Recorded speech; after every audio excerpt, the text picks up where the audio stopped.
Okay, example 4. Use the quotient rule to develop the rules for the remaining 4 trig functions. So we need cosecant, secant, tangent, which we already said it was secant squared, but we'll prove that right now, and cotangent. All right, so here's how you do it. All right, we'll do all 4 of them. This is 1 over sine.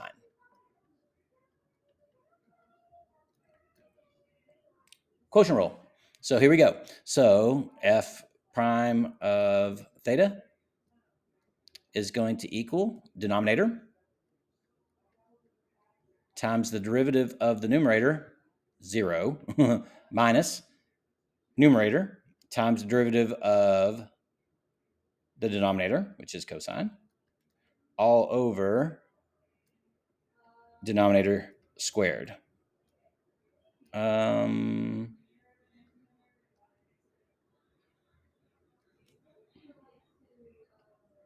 Okay. Okay. Now, so what I have then is, so then I have up top, I have a negative cosine, and I've got 2 sines on the bottom.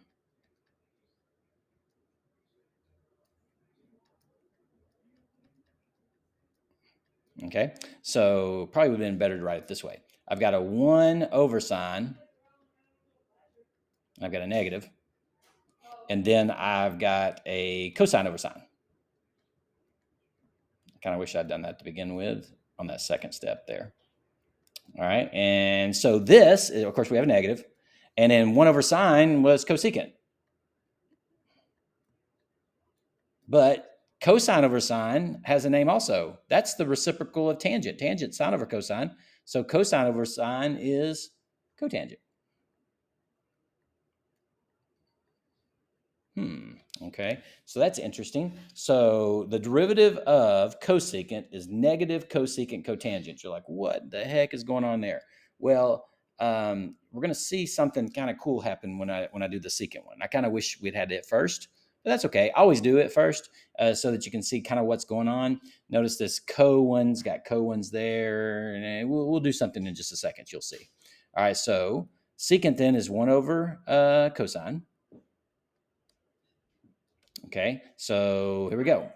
F prime of theta, all right, is equal to denominator and the derivative of the numerator minus the numerator times the derivative of the denominator, but the derivative of the denominator is negative sine. That negative is going to go away. And this now will be over cosine squared. And I'm writing it this way because I want you to see that we're actually going to break that apart. Okay, so up top then, that's this 0. This is negative, negative, positive. This is sine.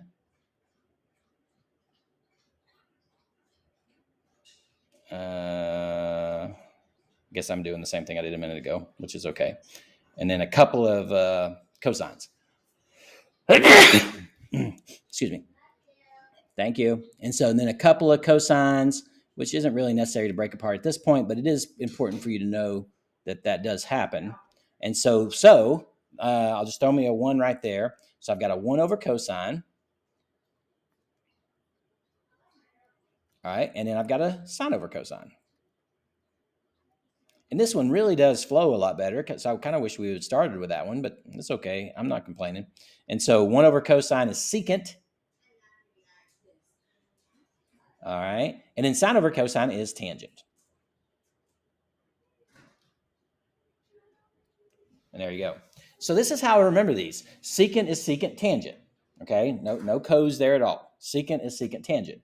And then cosecant is negative because of the negative that kind of hung around. And then I go cosecant cotangent.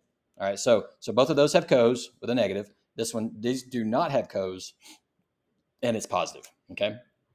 All right. So, and now we're going to see a similar thing with tangent and cotangent. All right. And so I like this order. This is exactly the way I would have done it. So on this one, tangent is sine over cosine. And away we go, quotient rule. So you can kind of see why we're waiting now to prove these, because once we had a quotient, we're able to do it. All right, so here we go. So denominator times the derivative of the numerator. Oh my goodness, it's another cosine. All right, minus numerator and the derivative of the denominator, which is going to be negative sine. So that's going to be a Pythagorean identity on top. Can you see it about to happen? And then on the bottom, we've got cosine squared, which I'm going to leave that way this time because we will not be breaking it apart. Just going to leave it as cosine squared. All right, so up top, we have cosine squared, the basic Pythagorean identity is what we've got. The sine squared plus the cosine squared. And there's a bunch of ways to prove that is indeed equal to 1. It's one of my favorite little things to prove. All right, so the numerator is 1. Sine squared and cosine squared is equal to 1. And that's one of them they kind of expect you to remember here. That at least that basic identity. And there's the other two that you can get by dividing by all three of those by cosine squared, or all three of those by sine squared to derive the other two. All right, I never bothered memorizing them because I knew I could derive it in just a few seconds. Well, 1 over cosine is secant, but 1 over cosine squared is secant squared. We had that earlier, but now we just proved it. Now, if you want to think and make a prediction about the future, so secant was secant tangent, all right? Cosecant was negative cosecant cotangent. So if you wanted to make a little prediction as to what you thought the derivative of cotangent would be, you probably would not be surprised in the result, all right? It's going to have a negative, and it's going to have a co. All right, so here we go. Just like that, these that do not have co's as and their derivatives. All right, so check it out. So it's going to be cosine over sine.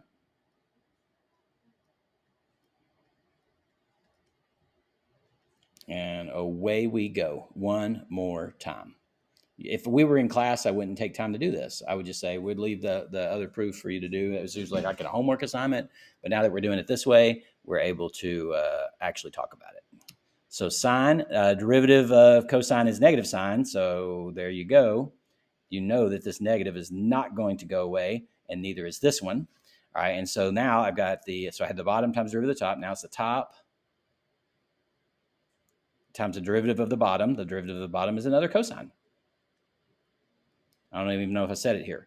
The bottom times the derivative of the top minus the top times the derivative of the bottom, all over the bottom squared. And again, I'm going to write it in the shortcut notation because we're not going to be breaking that apart. Okay, so up top, we have the opposite of the Pythagorean identity. We have negative sine squared theta minus, it's the exact opposite of the Pythagorean identity, the basic one. And this is over sine squared. Yep. So up top, since it's the exact opposite of the Pythagorean identity, it's negative 1. And the bottom is staying sine squared. And the reciprocal of sine is cosecant. And there we go. There they are. There are the 4. You got to know them. You got to know all 6. All right. Sine is cosine. Cosine's negative sine. And I'll just go tangent. Tangent is secant squared. And then I like to do the reciprocals in that order. The reciprocal of sine is cosecant. And that's the first one they did. So I guess that's the reason, cosecant. And so, but let's say secant. Secant is secant tangent. Cosecant is negative cosecant cotangent. And then where he said tangent, and now cotangent is negative cosecant squared. You have to know all 4 of those cold. Okay, so here they are in review. All right, the derivative of sine is cosine. The derivative of cosine is negative sine. The derivative of tangent is, we just proved it, is cosecant squared.